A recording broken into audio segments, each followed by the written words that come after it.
तो hello friends, आज की वीडियो में जो है हम क्या डिस्कस करेंगे, प्रीफेरल नर्वस सिस्टम, न्यूरल सिस्टम भी बोलते हैं, पीएनएस।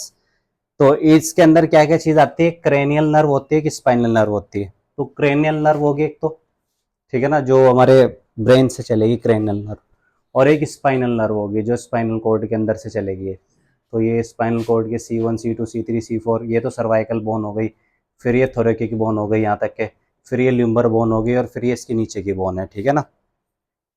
उसके बाद में देखो सबके नाम दे रखे हैं। जैसे कि पहली वाली जो नर्व होगी उसको ओल्फैक्टरी नर्व बोलते हैं। क्रेनियल नर्व जो है उनमें टोटल 12 नर्व हैं। तो ये पूछ लेगा क्रेनियल नर्व कितनी होती है, तो टोटल कितनी होती है 12, इनके नंबर पूछ लेगा आपसे, ठीक है।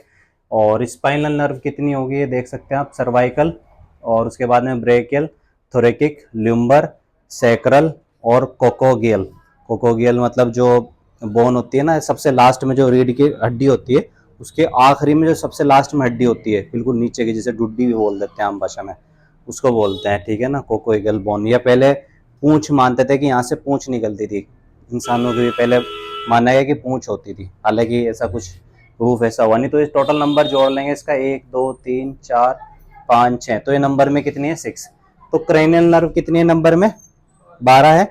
और उसके अलावा अगर बात करें स्पाइनल नर्व की, तो वो नंबर में कितनी है 6 है। तो एक तो दो क्वेश्चन इनसे बन जाएगा, क्रेनियल नर्व कितनी होती है और स्पाइनल नर्व कितनी होती है। फिर एक क्वेश्चन ये भी बन सकता है कि पेरिफेरल नर्वस सिस्टम कितने पार्ट से मिलकर बना है, तो आंसर हो जाएगा आपका 2 पार्ट से मिलकर बना है। दोनों पार्ट के नाम आपके याद होने चाहिए। क्रेनियल नर्व जो आपके क्रेनियल सिस्टम से, क्रेनियल यानी खोपड़ी को बोलते हैं क्रेनियल, और स्पाइनल बोलते हैं किसको, रीढ़ की हड्डी से, जो नेटवर्क स्पाइन से निकलता है, रीढ़ की हड्डी से निकलता है, और एक जो क्रेनियल आपकी खोपड़ी से निकलता है। उसके बाद में प्रीफेरल नर्वस सिस्टम के अंदर ही देखते हैं पीएनएस के अंदर, nerve fibres of PNS are of 2 types. तो जो नर्व फाइबर इनमें निकलते हैं वो भी 2 तरह के होते हैं। एक को बोलते हैं एफरेंट, एक को बोलते हैं इफरेंट। एफरेंट यानी कि किसी चीज का आना, इनपुट होना, इनपुट, और फिर उससे कुछ निकलना, इफरेंट, उसे आउटपुट बोलते हैं। तो कोई चीज पहले इनपुट होगी और फिर आउटपुट होगी, इनपुट आउटपुट। जैसा कंप्यूटर में पहले आप कोई कमांड डालते हैं, फिर कमांड डालने के बाद जब आप सर्च करते हैं तो उसका आउटपुट निकल के आता है, उसका रिजल्ट निकल कर आता है, ठीक है। इसी आपकी बॉडी में पहले को इंफॉर्मेशन आई, फिर उस इंफॉर्मेशन को आपका ब्रेन प्रोसेस करता है कि भाई ये चीज क्या है या क्या नहीं है। तो एफरेंट वाली सेंसरी फाइबर होती है carry impulse from sense organ to CNS. तो ये सेंस ऑर्गन से सीएनएस तक ट्रांसफर करता है, ठीक है नहीं। कैसे, एग्जाम्पल के तौर पे मैं आपको बताता हूँ अजी एक बार।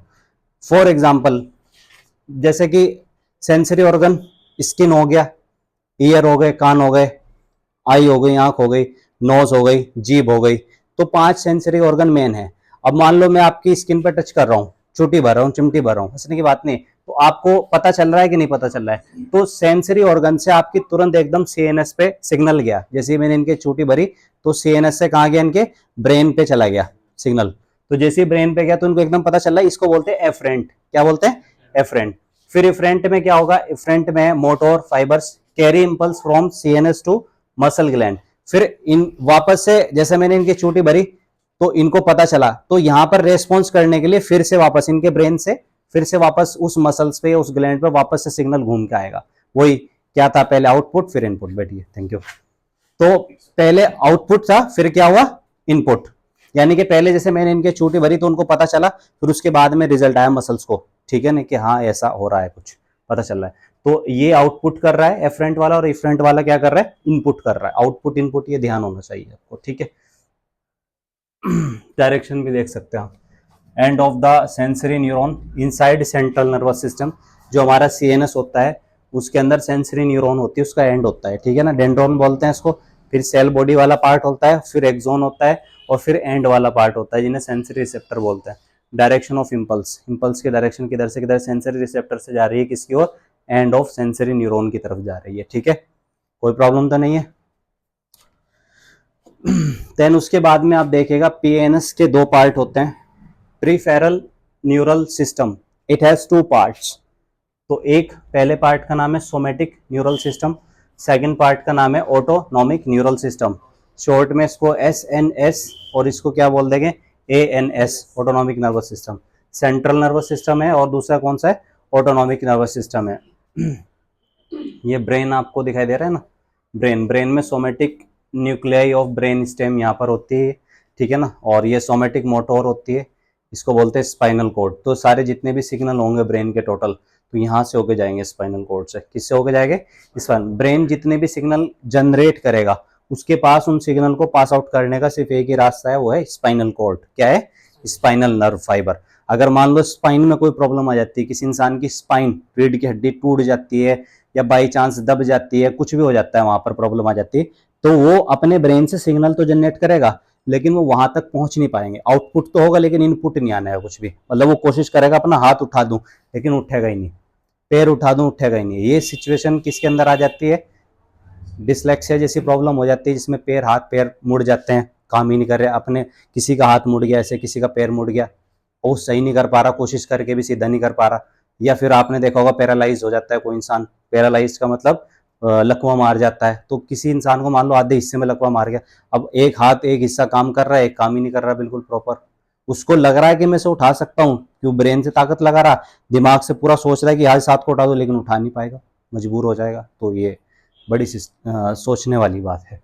तो somatic neural system, autonomic neural system, इन दोनों को हमें देखना है, जो कि पीएनएस का पेरिफेरल नर्वस सिस्टम का पार्ट है या हिस्सा है।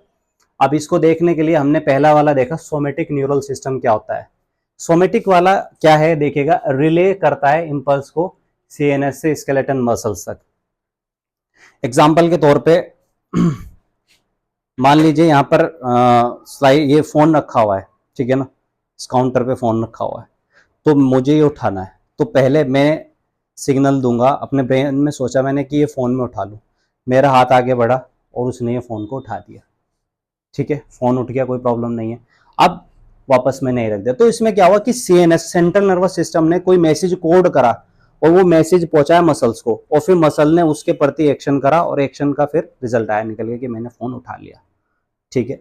तो ये सिस्टम है आपका सोमेटिक न्यूरल सिस्टम, जिसमें आप अपनी इच्छा से काम कर पा रहे हैं। तो स्केलेटल मसल्स जो है उसको आप ऑर्डर कर रहे हैं अपने ब्रेन से और वो काम कर रही है। मान लो आपको दौड़ना है, दौड़ लगानी है, तो आप ब्रेन में सोचोगे भाई यहाँ से भागना शुरू करूंगा ए पॉइंट से बी पॉइंट तक, शामली से भागना शुरू करेंगे, कैराना तक भागेंगे। आपने सोचा ऐसा, तो आप जब सोच रहे हैं तो भागना शुरू करोगे ना कहीं से, तो आप भाग रहे हैं, यानी कि आपकी पूरी बॉडी मसल्स एक्टिवेट हो गई। तो सीएनएस से सिग्नल सारी मसल्स पे गया कि भागना शुरू करो। फिर जब आप थकना शुरू करोगे तो थक जाओगे, आपकी बॉडी पूरी थक जाएगी, तो कहीं ना कहीं आके आपका ब्रेन क्या कहने लगेगा कि अब मसल्स में क्या नहीं है, पावर नहीं है, तो तुम रुकना के सोचोगे। तो जब रुकने की सोचोगे आप, फिर रुकने का सिग्नल जनरेट कर दोगे और आपकी बॉडी रुक भी जाएगी, रेस्ट में भी आ जाएगी, ठीक है नहीं। तो ये जो चलना रुकना सारी जो प्रोसेस है, ये आपका कौन सा वाला, सोमेटिक न्यूरल सिस्टम कंट्रोल कर रहा है, ठीक है। कौन सा कंट्रोल कर रहा है? Somatic neural system. देखो कोई भी मोटोर न्यूरॉन है, मोटोर का मतलब है गतिशील, जो गति कर रहा है, ब्रेन से गति करके मसल तक आ रहा है। मोटोर न्यूरॉन चल के आते हैं मसल तक, देखो मसल फाइबर तक आते हैं, फिर ये मसल फाइबर यहाँ से वर्क करती है। तो ब्रेन है, ब्रेन में देख सकते हैं आप, अपर मोटोर न्यूरॉन प्राइमरी कॉर्टेक्स में होते हैं, ऊपर वाले। फिर उसके बाद में सोमेटिक मोटोर भी होते हैं यहाँ पर, सोमेटिक मोटोर ब्रेन के अंदर।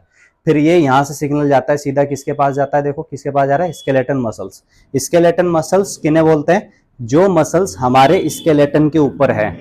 स्केलेटन मतलब हमारी हड्डियों का जो तंत्र है, हड्डियों का जो ढांचा है, उसके ऊपर जितनी भी मसल्स हैं उन्हें स्केलेटन मसल्स बोलते हैं।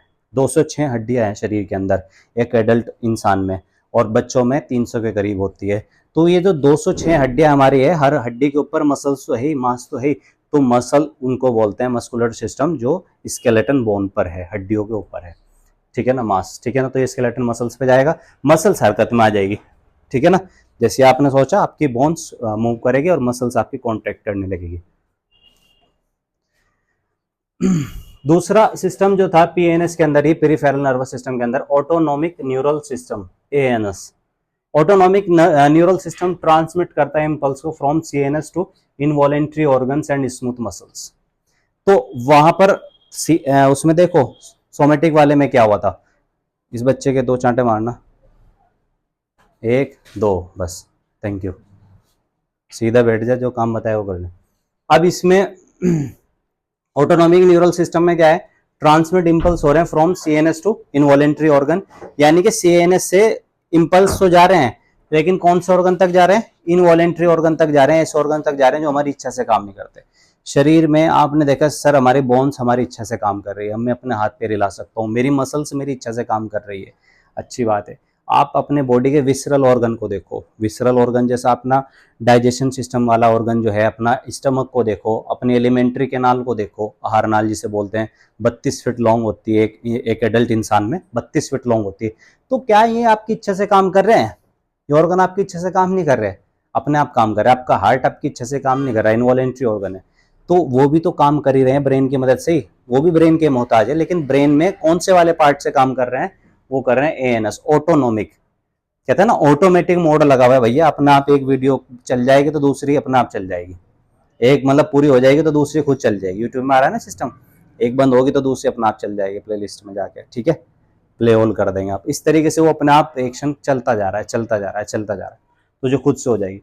फिर ये एएनएस सिस्टम जो है ना, ये भी दो पार्ट का होता है। एएनएस ऑटोनोमिक न्यूरल सिस्टम दो तरह का होता है, इसमें सिंपैथेटिक होता है, एक पैरासिम्पैथेटिक होता है। मोस्ट इंपॉर्टेंट है, इसको समझेंगे, सिंपैथेटिक एंड पैरासिम्पैथेटिक।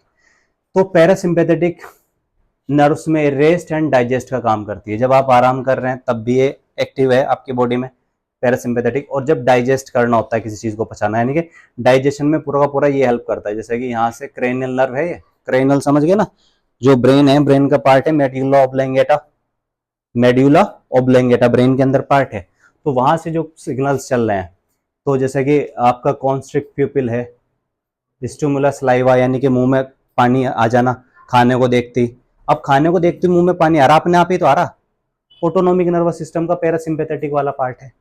कौन सा पार्ट है? पैरासिम्पैथेटिक। खाना देखा बढ़िया, मुंह में पानी आ गया, आप चाह भी नहीं रहे थे पानी आए, फिर भी आ गया।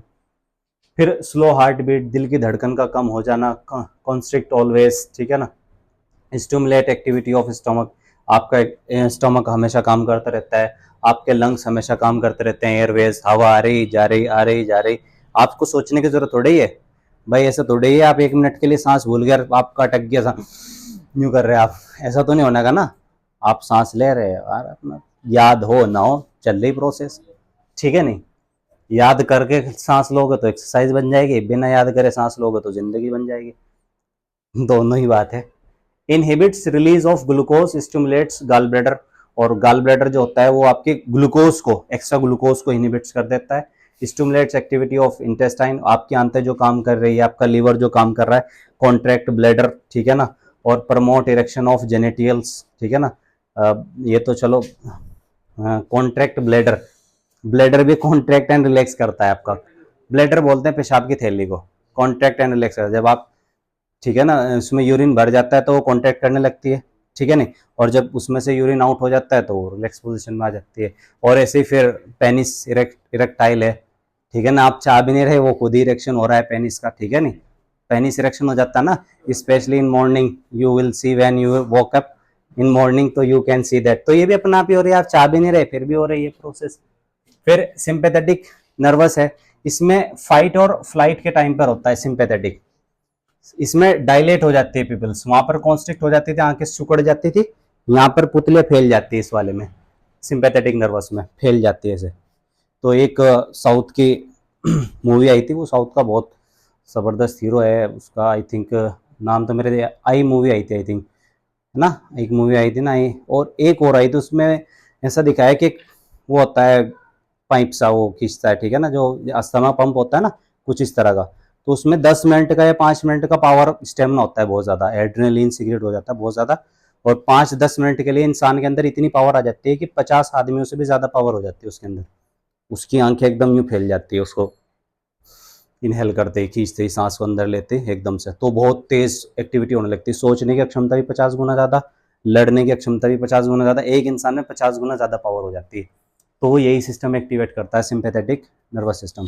बहुत अच्छा हीरो है, उसकी एक मूवी बहुत, नहीं प्रभास तो नहीं है उसकी, एक नहीं उसकी एक बहुत ही फेमस मूवी थी उस हीरो की, तो जिसमें वो कई सारे मल्टीपल रोल प्ले करता है, ठीक है नहीं, मल्टीपल रोल प्ले करने लगता है, अपरिचित मूवी थी उस हीरो की, अपरिचित, बाल आगे को डाल लेता है वो, ठीक है ना, फिर कभी सीधा सा बन जाता है बिल्कुल, ठीक है नहीं। फिर इनहिबिट सेलिब्रेशन, सेलिब्रेशन इनहिबिट हो जाती है, इसमें इंक्रीज हार्ट बीट, यहाँ पर कम हो गई थी हार्ट बीट, दिल की धड़कन यहाँ बढ़ जाएगी, पूरी एकदम फास्ट हो जाएगी, क्योंकि फाइट के टाइम पे हो रहा ना, लड़ाई बज रही तो दिल की धड़कन तो बढ़ेगी, रिलैक्स एयरवेज हो जाएगा, यहाँ पर इनहिबिट एक्टिविटी ऑफ स्टोमक, ठीक है ना, स्टिमुलेट रिलैक्स ऑफ ग्लूकोज हो जाएगा, इनहिबिट एक्टिविटी, कुल मिला के सारी एक्टिविटी जो है ना फास्ट होने लगेगी बॉडी के अंदर, जितनी भी एक्टिविटी है ना उसमें सिंपैथेटिक, ये इमरजेंसी क्रिएट कर देगा बॉडी के अंदर। एड्रेनलिन नाम का एक हार्मोन होता है, तो वैसा कुछ काम करता है, इमरजेंसी एक्टिवेट हो जाती है। जब इमरजेंसी एक्टिवेट हो जाएगी तो एक इंसान की नॉर्मली कार्य करने की जो अक्षमता है वो बहुत ज्यादा बढ़ जाती है। लेकिन आप एड्रेनलिन पे चल नहीं सकते ज्यादा, आपकी किडनी होती है, किडनी होती है ना, किडनी के ऊपर एक ग्लैंड होती है एड्रीनल ग्लैंड, उस एड्रीनल ग्लैंड से हार्मोन निकलता है एड्रेनलिन, वो एड्रेनलिन हार्मोन जो होता है हमारी बॉडी में इमरजेंसी एक्टिवेट करता है। लेकिन वो इमरजेंसी है, इमरजेंसी के लिए अगर नेचुरली निकले तो ठीक, या फिर मान लो किसी का एक्सीडेंट हो गया, कोई आदमी मरने लग रहा है, तो डॉक्टर उसको एड्रेनलिन लगा देंगे, just direct in chest, heart में लगाएंगे सीधा इंजेक्शन बचाने के लिए, ताकि उसकी बॉडी की एक्टिविटी बढ़ जाए, मेटाबॉलिज्म सिस्टम बढ़ जाए और वो बच जाए, ऐसा कुछ करने के लिए। लेकिन अगर मान लो कोई इंसान आजकल देखा आपने बॉडी बिल्डिंग लोग कर रहे हैं, क्या कर रहे हैं, स्टेरॉइड लगा रहे हैं। स्टेरॉइड क्या है, स्टेरॉइड ऑटोमेटिकली उस एड्रेनलिन हार्मोन को इंक्रीज करता है बार बार। जब वो हार्मोन बार बार इंक्रीज होगा तो उनका हार्ट रेट बढ़ेगा, दिल की धड़कन बढ़ेगी। जब किसी इंसान की दिल की धड़कन बार बार बढ़ती रहेगी, और बढ़नी भी ना चाहिए, बढ़ती रहेगी, तो उसका हार्ट का जो साइज है वो बढ़ जाएगा। रिच पियाना बॉडी बिल्डर था, 38 ईयर की एज में मरा, 38 साल की उम्र में, आप उसको गूगल कर लीजिएगा। वो इतना प्रोटीन पीता था एक दिन में कि 1.5 साल का बच्चा डूब जाए प्रोटीन के अंदर ही, इतना प्रोटीन वो पी रहा था रिच पियाना, और स्टेरॉइड तो अनलिमिटेड यूज कर रहा था। और उसने अपनी यूट्यूब की वीडियो में बताया भी था कि मैं अवेयर हूँ इस चीज के बारे में, मुझे पता है कि मेरे इस चीज की वजह से डेथ होनी है, मेरी मौत होनी है, इसी वजह से मैं अवेयर हूँ। और वो उसने ये कहा भी था कि जहां तक पॉसिबल हो आप नेचुरल लेने की कोशिश करो, स्टेरॉइड जैसी चीजों को ना लें। आजकल लोग बॉडी बिल्डिंग दिखावा के लिए जो है स्टेरॉइड इंजेक्शन लगा रहे हैं, नुकसानदेह चीजें हैं। फिर सिंपैथेटिक सिस्टम के अंदर ही सिंपैथेटिक सिंपैथेटिक मैंने देख लिया, ऑटोनॉमिक न्यूरल सिस्टम में it prepares body to cope with emergencies, stress and danger. तो इसमें ये तब रिलीज होती है, तब शुरू होती है जब बॉडी में कोई इमरजेंसी आ जाए, आपकी किसी से लड़ाई बच जाए, स्ट्रेस हो आपको, डेंजर खतरे में हो आप, आपके सामने शेर आ जाए, तब, ठीक है नहीं, चांटा लगेगा मुंह पे, दांत निकलेंगे बाहर और सारे देखेंगे फिर, और ये दांत आपके फिर ऑनलाइन दिखाए जाएंगे, पीले पीले दांत, I like your yellow yellow teeth. फिर इट इंक्रीज हार्ट बीट, एक तो ये दिल की धड़कन बढ़ा देता है, ब्रीथिंग रेट बढ़ा देगा, जाहिर सी बात है जब इमरजेंसी क्रिएट होगी तो ये तो होगी, दिल की धड़कन बढ़ जाएगी, ब्रीथिंग बढ़ जाएगी। Constrict arteries and elevates BP, arteries constrict हो जाएगी, सिकुड़ जाएगी, और बीपी बहुत तेजी से बढ़ने लगेगा, एलिवेट्स होने लगेगा। तो अगर ये जल्दी कंट्रोल में ना आए तो इंसान की क्या भी हो सकती है, डेथ भी हो सकती है, तो इसको कंट्रोल भी करना पड़ता है। फिर पैरासिम्पैथेटिक साइकिल में देखेंगे, it returns the body on resting state.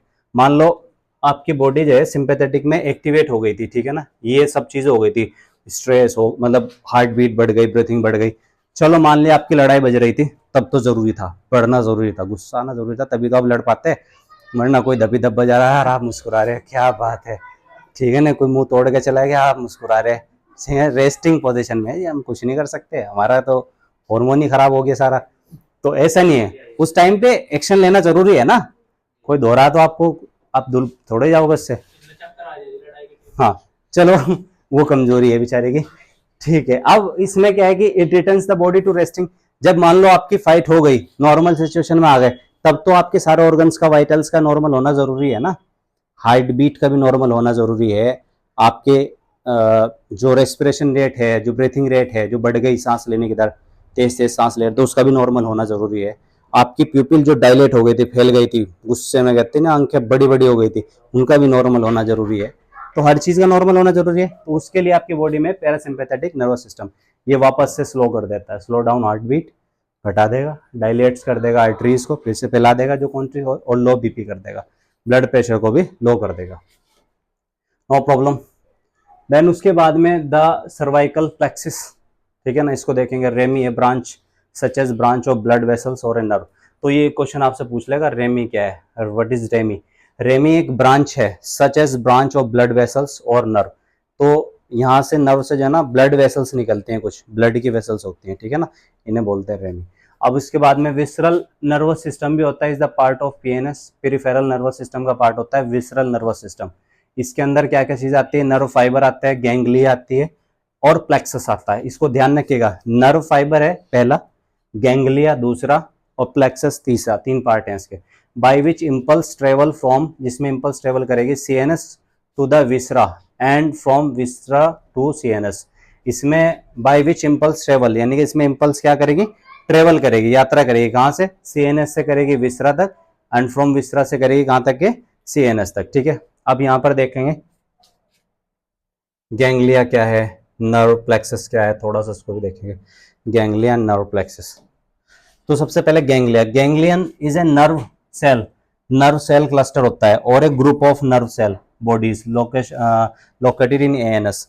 Ganglia बोलते हैं, एएनएस जो होता है ऑटोनोमिक नर्वस सिस्टम जो होता है, ऑटोनोमिक नर्वस सिस्टम में बहुत सारी जहां पर नर्व सेल आकर जुड़ जाती हैं, एक ऐसी लोकेशन को गैंग्लिया बोलते हैं जहां पर बहुत सारी नर्व सेल्स क्या हो जाती है, जुड़ जाती है। मैं फिर से आपसे क्वेश्चन पूछता हूँ, जहां पर बहुत सारी नर्व सेल्स आकर जुड़ जाती है उस एरिया को क्या बोलते हैं, गैंग्लिया बोलते हैं। Any problem, not at all. फिर है नर्व प्लेक्सस, किसे बोलते हैं, क्या चीज, nerve plexus, A plexus branching network of intersecting nerves. Intersecting nerves जहां पर एक दूसरे को इंटरसेक्ट कर रही हैं, एक दूसरे को क्या कर रही है, इंटरसेक्ट, यानी एक दूसरे पे क्रॉस करके इस तरीके से जा रही हो, इंटरसेक्ट कर रही हो, तो उस एरिया को बोलते हैं नर्व प्लेक्सस। क्या बोलते हैं, नर्व प्लेक्सस। फिर रिफ्लेक्स एक्शन है, ये भी एक बड़ा इंपॉर्टेंट पार्ट है रिफ्लेक्स एक्शन वाला। It is the rapid involuntary and unconscious action of the body in response to stimulus. Stimulus के प्रति इनवॉलेंट्री, अनैच्छिक, रैपिड, तेजी से होने वाला, अनकॉन्शियस, जिसका आपको पता ना हो, इसी एक एक्शन है, स्टिमुलस के प्रति होगा। मान लीजिए आप सो रहे थे, सोते सोते, ठीक है ना, आप क्या कर रहे थे, सो रहे थे, आप इधर आ जाइए, एक बार आ जाओ, कोई बात नहीं, आप आ जाओ, जल्दी आ जाइए। एग्जाम्पल के तौर पे बताते हैं, उदाहरण के तौर पे, ठीक है, इधर आ जाइए। अब जैसे कि फॉर एग्जाम्पल ये है, अब आप सो रहे, ठीक है, अब मान लीजिए ये फोन चलता चलता गर्म ही हो गया होगा, अब रात को आप ये सो रहे हैं, समझ गया। अब इनको जो है ना, किसी ने क्या करा, दोस्त नहीं उठाया, हाथ गरम गरम तवा था वहीं रख दिया एकदम। अब जैसे ही हाथ रखा तो इनका क्या दायित्व बनेगा, ये हॉट ऑब्जेक्ट है, बहुत गर्म ऑब्जेक्ट है, तो क्या करोगे आप, हाथ हटा लेंगे, जाहिर सी बात है। अब इन ये नींद में थे तो अनकॉन्शियस थे, अनकॉन्शियस थे उस समय, आप ये तो था नहीं कि आप जागरूक हो रहे थे कि हट जा, नींद में भी आपको पता चल रहा है कि कौन मेरा हाथ पकड़ रहा है, वो कुछ नहीं पता चलता है, नींद में तो अनकॉन्शियस हो जाता है इंसान। अब अनकॉन्शियस ये थे उस टाइम पे, हाथ लगाया तो हाथ एकदम से झटके से हटाया होगा, यूं भी नहीं कह रहा, ये ऐसे थोड़ी सोच रहा हूँ हाथ लग रहा है गर्म ऑब्जेक्ट पे, ओहो ऑब्जेक्ट तो गर्म है भाई, ज्यादा गर्म है, हाथ अगर 1 मिनट से पहले ना हटाया ना तो फूक भी सके, ऐसा तो नहीं सोचने। और किसने लगाया होगा, लाया कौन होगा तब इस टाइम, यहाँ से कुछ तो नहीं सोचने के, हाथ फट से हट जाएगा, रैपिड एक्शन होगी तेजी से। तो ये जो प्रोसेस है, बैठ जाइए, ये जो प्रोसेस है ना, इसको रिफ्लेक्स एक्शन बोलते हैं, जिसमें आप अनकॉन्शियसली एक्टिविटी कर रहे हैं, एकदम तेजी से हाथ हट जा रहा है। या मान लीजिए आपके सामने एक सांप आ गया, बल्कि जस्ट एकदम पैरों में दिखाई दिया आपको स्नेक, तो आपका शरीर हवा में उछलेगा पीछे की तरफ को, बहुत तेजी से यूं छलांग मारोगे आप, सांप से भी तेज खुद ही, और आप यूं नहीं सोचने के पहले पैर में पड़ा, ओहो ब्लैक कोबरा है, अब नहीं बचता भाई, क्या करूं, भाग लूं चल पीछे को, पहले पीछे भाग लोगे चाहे वो काट भी ले, तो पहले एक्शन होगा बाद में सोच होगी सारी की सारी। तो जो रैपिड एक्शन हो रहा है ना, रैपिड तेजी से जो हो रहा है, इनवॉलेंट्री अनकॉन्शियस, उसको बोलते हैं रिफ्लेक्स एक्शन। देखा हम, मतलब चलो कहेगा उसको। अब इसके कुछ एग्जाम्पल हैं भाई, जो सडन हो रही है, जैसे मोमबत्ती पे अगर आपका हाथ लगेगा, टच करोगे तो हटा ही लोगे, जाहिर सी बात है गर्म लगेगा, ठीक है नहीं। ऐसे ही मान लो आपकी डॉक्टर आपकी आंखों पे जब टॉर्च मार के देखता है, आंख बंद होती है एकदम, या खुद ही देख लो एकदम से अंधेरे में हो आप, लाइट आई तो आंखें एकदम बंद हो जाती है, चुंदी आ जाती है ना, होता है ना ऐसा प्रोसेस सेम। तो है closing of eyelids when light fall on them, light जब उन पर डलती है, ठीक है नहीं। या फिर मान लो कोई तुम्हारे पैर पर हथौड़ी मारेगा तो रेस्पॉन्स तो हो गई, पता तो चलेगा, तुम्हें एकदम पीछे हटाओगे, ठीक है, तो ये सारी चीजें हैं। या तुम्हें स्मेल्स आ जाएगी, ठीक है ना। तो ये ऑल रिफ्लेक्स एक्शन के क्या है, एग्जाम्पल हैं, ठीक है ना, कि रिफ्लेक्स एक्शन में देख सकते हैं यहाँ पर आप तेजी से, जैसे यहाँ पर किसी ने कोई चीज मारी घुटने में, तो यहाँ के मसल से एक सिग्नल जाएगा, ठीक है ना, ब्रेन के पार्ट में, वहां से फिर वो एनालाइज होकर यहाँ पर आएगा वापस, और फिर ये पीछे को हटा लेगा, फिर ये आगे को कर लेगा, रेस्पॉन्स करेगा बाद में, ठीक है ना, क्या करेगा, रेस्पॉन्स करेगा, ठीक है। तो इट इज रिफ्लेक्स आर्क, क्या बोलते हैं इसको, रिफ्लेक्स आर्क। इसमें देखेंगे द पाथवे ऑफ इम्पल्सिस ये इम्पल्सिस का एक पाथवे होता है, एक रास्ता होता है। In a reflex action is called reflex arc. जो इसका रास्ता है ना, ये पूरा रिफ्लेक्स एक्शन का, ये यहाँ से लगा के यहाँ तक ये पूरा जो चल रहा है, इसको बोलते हैं रिफ्लेक्स आर्क। क्या बोलते हैं? Reflex arc. जैसे कि गर्म ऑब्जेक्ट पे हाथ लगाया आपने तो हाथ हटा लिया पीछे, ठीक है ना। तो पहले यहाँ से गर्म ऑब्जेक्ट पे आपने लगाया तो यहाँ से सिग्नल चला, डायरेक्शन ऑफ इम्पल्स, इम्पल्स की डायरेक्शन यहाँ से चली, ग्रीन वाला जा रहा है, देखो ये जाते जाते जाते जाते इसमें एक्सोन ऑफ एफरेंट न्यूरॉन में जाए, एफरेंट वाले में, फिर यहाँ से cell body of the intermediate में आया और फिर यहाँ से चला ये वापस से ब्लू कलर में चला, ठीक है ना। यहाँ से cell body of efferent neuron से चलते फिर ये मसल्स पे चला, और चलने के बाद इसने मसल्स को एकदम से कहा कि ऐसे कर लो, रिलैक्स कर लो, हटा लो इस जगह से आप। तो ये है रिसेप्टर। इसमें एक रिसेप्टर ऑर्गन होता है, इट रिसीव स्टिमुलस, जो स्टिमुलस को रिसीव करेगा, प्राप्त करेगा। दूसरा है सेंसरी या afferent neuron, it transmit the impulse from sense organ to CNS. Sense organ जो स्किन से सीएनएस तक पहुंचाएगा, आपके ब्रेन तक पहुंचाएगा। फिर इंटरमीडिएट होगा वहां पर, कनेक्टर न्यूरॉन बोलते हैं। It connect sensory and motor neurons, sensory और मोटर दोनों न्यूरॉन को कनेक्ट करेगा, जोड़ेगा। फिर मोटर, इफरेंट, इफेक्टर और इजेक्टर, तीनों बोलते हैं इसको न्यूरॉन को। It conduct impulse from the CNS to the effector organ. तो सीएनएस से एक इम्पल्स ऑर्गन, एक वो चलेगी, फिर से इम्पल्स चलेगी, कहना वहां जा जहाँ से इफेक्ट ऑर्गन है ना, उसको बचाओ, हटाओ वहां से हाथ। फिर उसके बाद में इन effectors organ, muscles, glands, it response to the impulse, और फिर उस इम्पल्स के प्रति रेस्पॉन्स करेगी आपकी बॉडी, एकदम से हाथ हट जाएगा आपका। सो इस वीडियो में हमने डिस्कस करा है आपका autonomic nervous system, sympathetic nervous system ANS, SNS, और peripheral nervous system PNS, reflex arc और रिफ्लेक्स एक्शन, ये सब पार्ट्स हमने इस वीडियो में डिस्कस करे हैं, ठीक है। सो आई होप आपको हमारी वीडियोस जो है पसंद आ रही है। फ्री ऑफ कॉस्ट हमारे यूट्यूब चैनल पर है, सभी वीडियोस को देखिए, लाइक कीजिए, शेयर कीजिए, चैनल को सब्सक्राइब कीजिए, बेल आइकन जरूर दबाइए। Thank you.